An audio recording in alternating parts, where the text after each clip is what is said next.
एक बार एक व्यापारी ने नया नया काम शुरू किया। उसके लिए उसने एक लड़के को उस काम में रखा। वह लड़का अपने काम में बहुत कुशल था। व्यापारी ने सोचा कि लड़का इतनी मेहनत करता है, क्यों ना कमाई का 10वां हिस्सा इस लड़के को दिया करूं। इससे 10 बंद का पुण्य भी मिल जाएगा। वह लड़का पूरी ईमानदारी से काम करता था और व्यापारी ने रहने के लिए उसे अपना पूरा मकान दे दिया था। कुछ ही सालों में उसका व्यापार बहुत ज्यादा तरक्की कर गया। एक बार किसी कंपनी से अच्छी डील हो गई और मुनाफा करोड़ों में हो गया। अब व्यापारी का व्यापार बढ़िया चल रहा था। जब मुनाफा करोड़ों में होना शुरू हुआ तो उसे 10वां हिस्सा, जो लाखों में बनता था, देना मुश्किल लगता था। अब व्यापारी की नीयत बदल गई। उसे लगा, मेरा व्यापार अच्छा चल रहा है, अब इस लड़के के बिना मेरा व्यापार तरक्की कर लेगा। उस लड़के को रास्ते से हटाने के लिए व्यापारी ने उसके खाने में कुछ मिला दिया, जिससे उसकी तबीयत बिगड़ गई। व्यापारी बहाने से उसे अस्पताल ले गया। वहां उसने डॉक्टर के साथ मिलकर उसे जहर का इंजेक्शन लगवा दिया और लड़का मर गया। उस लड़के के आगे पीछे कोई भी पूछने वाला नहीं था। व्यापारी ने अपनी पत्नी को बोल दिया कि तबीयत ज्यादा बिगड़ने के कारण उस लड़के की मौत हो गई। लड़के की मौत के 1 साल के बाद उसके घर बेटा पैदा हुआ। उसके घर में बहुत खुशी मनाई गई। धीरे धीरे लड़का बड़ा होने लगा। 21 साल का होते ही उसकी शादी कर दी। शादी के अगले दिन ही लड़का बीमार हो गया। उसे ऐसा ऐसा रोग लगा कि डॉक्टर को भी समझ में नहीं आता था कि उसकी बीमारी क्या है। उसका सारा पैसा धीरे धीरे खत्म होने लगा।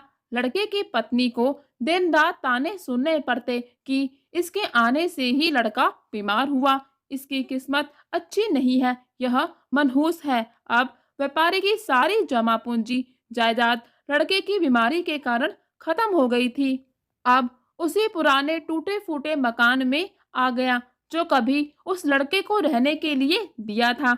लड़का एकदम मरने की कगार पर था। एक दिन व्यापारी की आंख लगी। उसे सपने में वही लड़का दिखाई दिया, जिसे उसने कुछ साल पहले जहर का इंजेक्शन लगवाकर मार दिया था। सपने में उसने पूछा, सेठ जी, क्या आपने मुझे नहीं पहचाना? मैं ही आपका बेटा बनकर इस जन्म में आया हूँ। आपने मुझे 10वां हिस्सा देने की बजाय मरवाना सही समझा। अब उस 10वें हिस्से का कई गुना आपको मेरी बीमारी पर लगाना पड़ा। व्यापारी कहता है कि मैंने तो तुम्हें मरवाया था, तो आपने उस कर्म का फल भोग रहा हूँ। उस लड़की की क्या गलती है?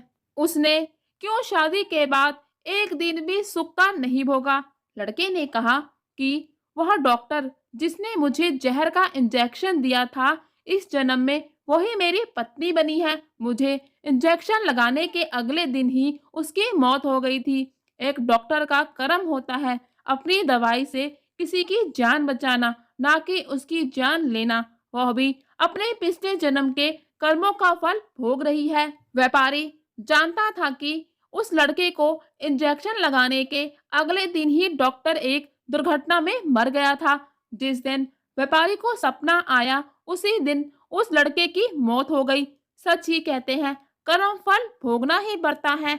व्यापारी को उसी जन्म में भोगना पड़ा। उसका बेटा मर गया और उसकी जमीन जायदाद सब खत्म हो गई।